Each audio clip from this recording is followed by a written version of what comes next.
Creí que necesitaba cuidados hasta que entendí su dolor selectivo. Lo recuerdo con una claridad que me duele, como si la memoria quisiera advertirme de algo que en su momento me negué a ver. Conocí a Daniel en una reunión de amigos en común, una de esas tardes en que no esperas nada y terminas creyendo que el destino te dio un regalo. Era divertido, hablaba con un carisma que contagiaba, y lo que más me llamó la atención fue esa mezcla entre seguridad y vulnerabilidad que proyectaba. Mientras los demás hacían bromas superficiales, él me habló de su pasión por la música, de los libros que lo habían marcado, e incluso de una vieja lesión que le causaba molestias en la espalda. En ese instante lo interpreté como una muestra de confianza, como si quisiera abrirme una puerta a su mundo más personal. Es algo con lo que he aprendido a vivir, dijo con una sonrisa resignada. Yo, ingenua y empática, lo miré con ternura y pensé que era un hombre fuerte, capaz de soportar el dolor sin quejarse demasiado. No sabía entonces que esa frase iba a perseguirme. Las primeras semanas fueron un torbellino de emociones. Mensajes constantes, largas conversaciones nocturnas, citas improvisadas. Daniel sabía cómo hacerme sentir especial, cómo convertir una salida sencilla en algo memorable. Yo no pensaba en otra cosa más que en él. Y sí, de vez en cuando mencionaba su dolor, que la espalda, que las rodillas, que a veces no podía dormir bien. Yo lo interpretaba como parte de su vida, algo que había que aceptar junto con todo lo demás. Recuerdo una noche en particular, sentados en un parque, cuando me confesó que a veces se sentía imitado. Me tomó de la mano, bajó la mirada y dijo: a veces no soy la mejor compañía, no quiero que te canses de mí. Ese gesto de aparente vulnerabilidad me partió el alma. Yo, que siempre había tenido la ilusión de cuidar y de ser cuidada, sentí que debía demostrarle que no me asustaba su lado frágil. Le aseguré que su dolor no me alejaba, que lo aceptaba tal como era. Y él sonrió con un alivio que parecía genuino. Lo que en ese momento no entendí fue que estaba comprometiéndome a algo más profundo, a cargar con una parte de su vida que él, consciente o no, iba a usar como excusa en más de una ocasión. Mis amigas, cuando les conté de él, lo describieron como un tipo interesante. Una de ellas incluso me preguntó, medio en broma, medio en serio: ¿y no te preocupa que sea tan quejumbroso? Yo me reí y contesté que exageraban, que lo estaban juzgando sin conocerlo. Porque claro, cuando lo veías riendo, contando historias o dedicándome canciones improvisadas en su guitarra, era imposible imaginar que hubiera algo negativo detrás. Ahora, mirando hacia atrás, entiendo que esa primera advertencia no era exageración. Pero en ese momento yo estaba convencida de que el amor podía con todo. Que lo importante era lo que sentíamos cuando estábamos juntos, no las molestias que él mencionaba de vez en cuando. Me aferré a esa idea. Y como suele pasar cuando el corazón manda, cerré los ojos a las señales. Con el tiempo, comencé a notar un patrón extraño en la vida de Daniel. No era inmediato, ni mucho menos evidente, porque sabía disfrazarlo bien. Pero poco a poco, como quien va juntando piezas de un rompecabezas, empecé a darme cuenta de que su dolor tenía una especie de calendario invisible. Era curioso, aparecía justo en los momentos más inoportunos. Si yo le pedía que me acompañara a visitar a mis padres, de pronto su espalda estaba terrible, y no podía ni pensar en manejar. Pero si al día siguiente lo invitaban sus amigos a ver un partido, milagrosamente se sentía con energía suficiente para salir. La primera vez que ocurrió, lo tomé como coincidencia. Yo había planeado con ilusión una comida con mis papás. Quería que conocieran al hombre que me tenía tan entusiasmada. Daniel me escribió una hora antes: amor, lo siento, me desperté fatal. Apenas puedo moverme. Lo entendí. Cancelé la cita, les pedí disculpas a mis padres, y en mi corazón sentí más preocupación por él que frustración. Pasamos el día en su departamento, donde yo le llevé comida y lo ayudé con lo que necesitaba. Él, por supuesto, me lo agradeció con besos y esa mirada que hacía que todo pareciera valer la pena. Pero 2 días después, cuando su amigo lo llamó para salir, lo vi animarse como si nada. Lo recuerdo claramente, yo estaba en la sala, viendo televisión, mientras él hablaba por teléfono. Sí, claro, paso por ti en media hora, dijo con una voz llena de entusiasmo. Yo lo miré sorprendida. ¿Y tu dolor?, pregunté. Él se encogió de hombros y respondió con naturalidad: ya estoy mejor. Tú sabes que esto va y viene. La respuesta me sonó lógica, pero en el fondo quedó una semilla de duda. ¿Era posible que un dolor tan incapacitante desapareciera tan rápido? No fue un caso aislado. Con el paso de los meses, esa dinámica se repitió más veces de las que me atreví a contar. Cuando se trataba de ayudarme a cargar bolsas del supermercado, su espalda estaba en ruinas. Pero si había que cargar cajas para un amigo durante una mudanza, de pronto tenía fuerzas. Cuando yo lo necesitaba para acompañarme a un evento aburrido, estaba demasiado cansado. Pero si se trataba de ir a un concierto, parecía rejuvenecer. Lo peor es que yo misma me obligaba a justificarlo. El dolor crónico es así, me repetía. Había leído artículos en internet sobre enfermedades que se manifestaban de forma intermitente. Y aunque no teníamos un diagnóstico claro, porque nunca lo había visto ir al médico de verdad, yo prefería creerle antes que cuestionarlo. Sin embargo, mi corazón empezaba a resentirlo. Me dolía sentir que sus límites aparecían justo cuando yo lo necesitaba. Como si su sufrimiento tuviera un radar para esquivar compromisos. Y aún así, seguía con él. Porque también estaban los momentos buenos, los gestos dulces, las carcajadas compartidas. No era fácil aceptar que detrás de tanto encanto había un patrón egoísta. Me aferraba a la esperanza de que, quizá, estaba exagerando. El amor, cuando quiere justificarse, siempre encuentra excusas. No me di cuenta de en qué momento dejé de ser la novia para convertirme en algo más parecido a una enfermera de tiempo completo. Al principio eran favores pequeños, alcanzarle un vaso de agua, acomodarle la almohada, encargarme de ir a la tienda cuando él decía que el dolor no lo dejaba caminar. Es temporal, me decía. Solo hasta que mejore. Pero ese, temporal, empezó a convertirse en rutina. Cada semana había algún episodio nuevo, que la espalda no lo dejaba levantarse, que las rodillas no lo sostenían, que un dolor de cabeza lo tenía tirado en la cama. Y ahí estaba yo, postergando mis pendientes, buscando formas de aliviarlo, convenciéndome de que era lo correcto. Una parte de mí se sentía necesaria, y eso me atrapaba. ¿Quién no quiere ser importante en la vida de la persona que ama? Daniel me miraba con ojos de gratitud después de cada gesto, y esa gratitud se sentía como una caricia al corazón. Pero al mismo tiempo, un cansancio invisible empezaba a crecer en mí. Recuerdo un sábado en particular. Yo había planeado salir con mis amigas, algo que no hacía desde hacía meses. Habíamos acordado ir al cine y después cenar. Todo estaba listo, incluso ya tenía la ropa elegida. Pero justo cuando iba a salir, Daniel me llamó desde el sofá. Amor, no creo que pueda quedarme solo, el dolor hoy es insoportable. Lo miré. Estaba recostado, con una mano en la frente y un gesto de sufrimiento que parecía sacado de una película. Mi corazón se encogió y, sin pensarlo, marqué a mis amigas para cancelar. Pasé la noche con él, aplicándole compresas y asegurándome de que comiera algo ligero. Al día siguiente, cuando mencioné lo que había sacrificado, él simplemente respondió: «Eres la mejor novia que alguien podría tener. No sé qué haría sin ti». Esas palabras me hicieron sonreír, pero también me dejaron un vacío raro. ¿De verdad era amor o era dependencia? Poco a poco mi vida empezó a girar alrededor de sus malestares. Si teníamos que salir, primero debía evaluar cómo se sentía. Si yo quería hacer algo sola, me aseguraba de que estuviera cómodo antes de irme. Me convertí en su sombra, siempre disponible, siempre lista para socorrerlo. Y sin embargo, había algo que no encajaba. En los momentos en que le convenía, su dolor desaparecía como por arte de magia. Esa contradicción me desgastaba más que las tareas en sí. Era como vivir pendiente de una ruleta, hoy tocaría cuidarlo o podría respirar un poco de normalidad. En mi interior empezaba a crecer una voz que me decía: esto no es justo. Pero la callaba rápidamente. Me repetía que cuando uno ama, debe estar en las buenas y en las malas. Que tal vez yo estaba siendo egoísta por cansarme.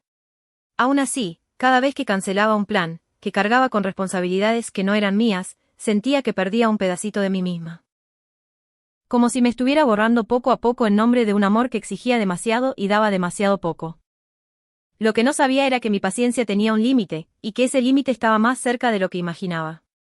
Fue en los detalles donde empecé a notar la incoherencia. Yo siempre he sido observadora, pero con Daniel me obligaba a no pensar demasiado, como si mi mente supiera que si unía las piezas, la imagen que aparecería no me iba a gustar. Recuerdo una tarde en que yo llegué agotada del trabajo. Traía 3 bolsas pesadas del supermercado porque quería cocinarle algo especial. Apenas crucé la puerta, le pedí ayuda para subirlas al departamento. Daniel estaba en el sofá, incapacitado, por un dolor en la espalda. Amor, lo siento, hoy no puedo levantar nada, me dijo con un gesto compungido. Así que subí las bolsas sola, jadeando, con los brazos adoloridos. Minutos después, mientras yo guardaba las cosas en la cocina, escuché risas. Fui al salón y lo vi saltando del sofá para alcanzar un control que había caído bajo la mesa. Lo hizo con una agilidad que me dejó helada. ¿Y tu dolor? Pregunté, intentando sonar casual. Ah, fue solo un movimiento rápido, no pasa nada, respondió, encogiéndose de hombros. Me quedé callada, pero por dentro la duda me carcomía. ¿Era posible que alguien pasara de no poder levantarse a agacharse como un atleta en cuestión de minutos? Otro episodio ocurrió en el cumpleaños de mi prima. Yo había insistido en que me acompañara, era importante para mí. Esa misma mañana, Daniel apareció con un semblante pálido, diciendo que apenas podía ponerse de pie. Yo, preocupada, cancelé su asistencia y fui sola al evento, aunque con el corazón apachurrado.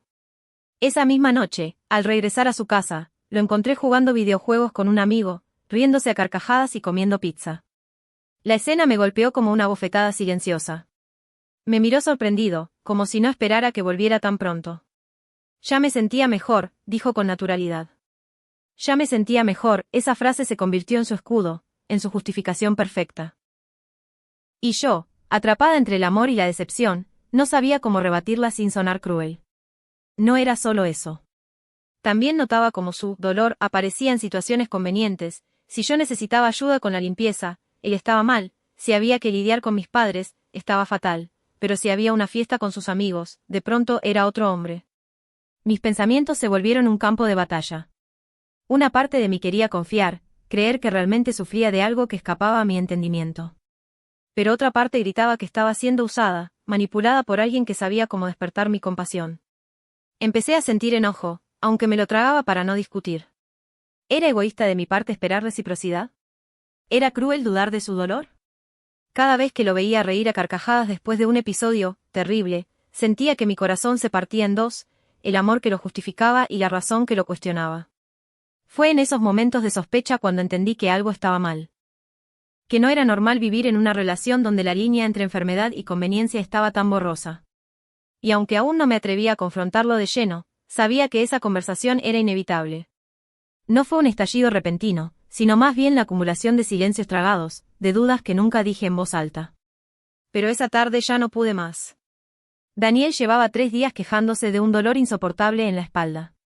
Apenas se movía del sofá, y yo había estado corriendo de un lado a otro, preparando su comida, llevándole agua, ajustándole las almohadas, cancelando mis propios planes para estar con él.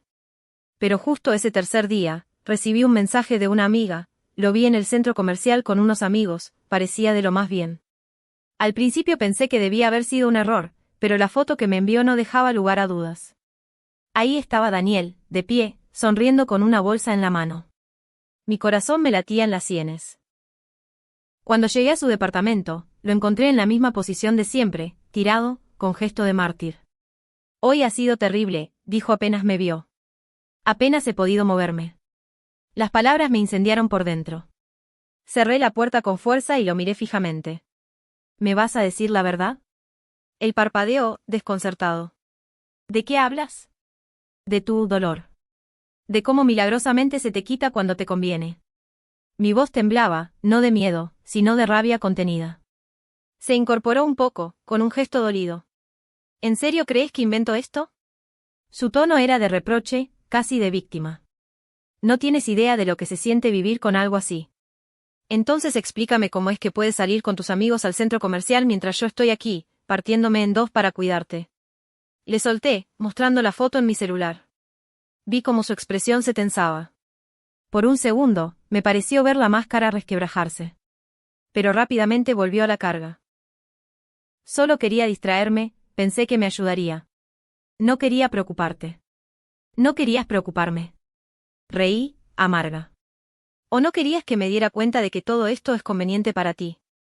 Él suspiró, llevándose una mano a la frente. No entiendes, el dolor va y viene. No puedo controlarlo. Lo que sí puedes controlar es cuando aparece y cuando desaparece. Porque curiosamente nunca te duele cuando se trata de algo que te gusta. Mis palabras quedaron flotando en el aire. Por primera vez, Daniel no respondió de inmediato. Lo vi incómodo, esquivando mi mirada. Y en ese silencio entendí algo que me desgarró. Él sabía exactamente de qué le estaba hablando. Finalmente, me lanzó la frase que más me dolió. Si no puedes aceptarme así, quizá deberías replantearte si quieres estar conmigo. Era un golpe bajo, un intento de voltear la culpa hacia mí. Y lo logró, al menos por un momento. Sentí un nudo en la garganta, una mezcla de tristeza y enojo. Parte de mí quería gritarle que tenía razón, que no podía más. Pero otra parte seguía atrapada en la idea de que lo amaba. Me fui esa noche con un peso en el pecho, sabiendo que algo se había roto. Ya no podía seguir ignorando lo evidente. No fue un incidente menor, ni algo que pudiera ignorar con excusas o paciencia. Esa vez, la verdad se me reveló como un golpe seco en el pecho. Era un domingo por la mañana. Habíamos acordado ir juntos a ayudar a mi hermano con su mudanza. Solo unas pocas cajas y muebles ligeros, nada demasiado exigente. Pero Daniel se levantó de la cama con el ceño fruncido, apoyándose en la pared y gimoteando. Hoy no puedo, la espalda me mata, dijo, su voz cargada de dramatismo. Suspiré, resignada. Ya sabía que no valía la pena discutir, no en ese momento. Llamé a un taxi para llevarnos solo a mí, prometiéndole que no me preocuparía por él. Mientras cargaba cajas, él permanecía en su departamento, incapacitado, según decía. Pero cuando regresé por la tarde, estaba listo para salir. No solo eso, estaba vestido, perfumado, con una sonrisa de oreja a oreja. Oye. ¿Me saludó? Unos amigos me llamaron para ir a jugar fútbol, ¿te unes?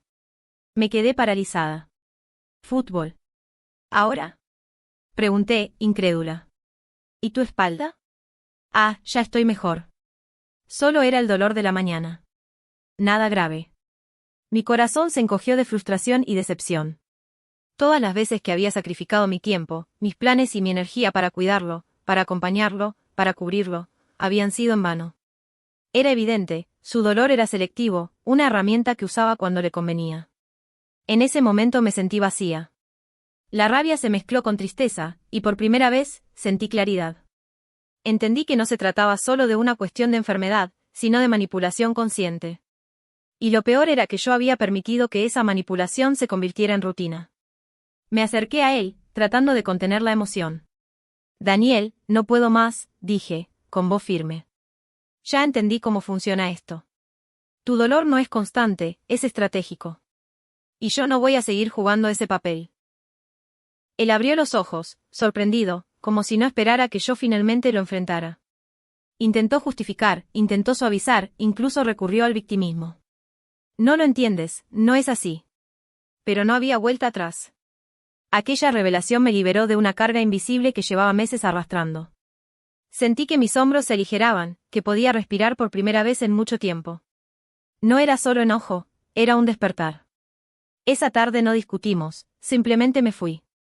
Caminé sola, dejando atrás la fachada de comprensión que había mantenido. Cada paso resonaba en mi cabeza, esto no es amor, es comodidad para la costa de mí. Por primera vez, vi con claridad que merecía a alguien que no midiera su dolor según sus conveniencias. Alguien que compartiera la vida, no que la utilizara como escenario para su egoísmo. Ese día supe que algo debía cambiar, que mi corazón ya no podía justificar lo injustificable. La gota que derramó el vaso no fue solo la mudanza, ni el fútbol. Fue todo el patrón acumulado, todas las veces que había cedido, todas las excusas que me había inventado para proteger un amor que, en realidad, nunca había sido equitativo. Y mientras caminaba bajo el sol de la tarde, sentí que algo dentro de mí se reconstruía, un límite que había tardado demasiado en definir, pero que finalmente estaba en su lugar. Los días siguientes fueron una especie de limbo emocional. No cortamos de inmediato, pero algo en mí ya estaba decidido. Era como si una parte de mi mente hubiera encendido una luz que no se podía apagar. Ya no veía a Daniel como antes, cada gesto, cada palabra, cada excusa me sonaba ensayada, casi mecánica. Él intentó actuar normal, como si nada hubiera pasado. Incluso me sorprendió con flores un martes cualquiera. Quiero que sepas cuánto te valoro, me dijo, con esa voz suave que tantas veces me había desarmado. Pero esta vez no surtió el mismo efecto. Lo miré con una mezcla de ternura y desconfianza. Me valora, pensé, pero solo cuando estoy dispuesta a cargar con lo que él no quiere enfrentar. Esa noche me quedé despierta, observándolo mientras dormía plácidamente. Sentí una punzada de tristeza. No porque lo fuera a perder, sino porque entendía que lo que yo había llamado amor era, en realidad, una entrega desigual, un sacrificio unilateral. Me hice preguntas dolorosas, ¿cuándo dejé de cuidarme a mí misma para cuidarlo solo a él? ¿En qué momento confundí amor con obligación? ¿Qué parte de mí había aceptado que estaba bien ser siempre la que daba sin recibir lo mismo a cambio? La respuesta no era sencilla, pero estaba ahí. Yo misma había permitido que se instalara ese círculo. Yo misma lo había alimentado cada vez que callaba, que justificaba, que decía, no importa, mientras sí importaba. Un viernes, cuando volvió a decir que no podía acompañarme porque el dolor lo tenía destruido, tomé aire y le respondí con calma. Está bien, no vengas. Yo iré sola. Me miró sorprendido, esperando quizá que yo insistiera, que me sacrificara otra vez. Pero no lo hice. Y esa pequeña decisión fue mi primer acto de libertad. Al día siguiente, cuando me pidió que lo ayudara a mover unas cosas, respondí. No puedo, estoy cansada. Hazlo tú. Se quedó callado, y noté la incomodidad en su rostro. Era como si no entendiera que yo pudiera decir, no. Como si la palabra no existiera en nuestro vocabulario compartido. Y ahí supe que debía dar el paso definitivo. No bastaba con poner límites, porque él siempre encontraría la forma de doblarlos. Yo tenía que romper el círculo de raíz. La última conversación fue más dura de lo que imaginé. Daniel, no quiero seguir así.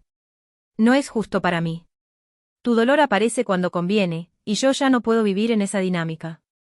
Intentó interrumpirme, con lágrimas en los ojos. Me estás diciendo que me dejas porque estoy enfermo. Me mordí los labios. Esa frase era un puñal disfrazado de inocencia. Pero tuve la claridad para responder. No te dejo por estar enfermo. Te dejo porque tu dolor es selectivo, porque no hay honestidad. Y porque yo también merezco a alguien que esté a mi lado, no alguien que me use de muleta cuando le conviene. El silencio que siguió fue desgarrador, pero también liberador. Sentí miedo, sí, pero al mismo tiempo una fuerza nueva en mi interior. Ese día supe que romper el círculo era el único camino para volver a encontrarme a mí misma. La madrugada después de la conversación con Lucas fue una de las más largas de mi vida. No pude dormir bien, me quedé observando el techo, repasando cada escena de nuestra relación como si fueran diapositivas que alguien proyectaba sin descanso.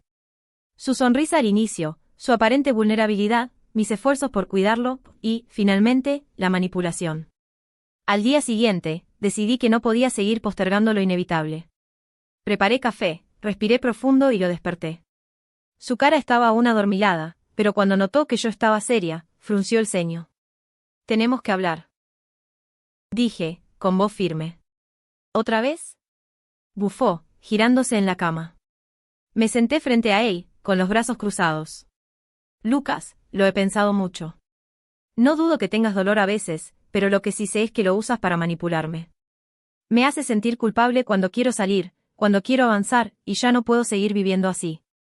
Me miró sorprendido, como si realmente no esperara que yo fuera capaz de enfrentarle de esa forma. ¿Y qué vas a hacer? ¿Dejarme? Preguntó, casi desafiante.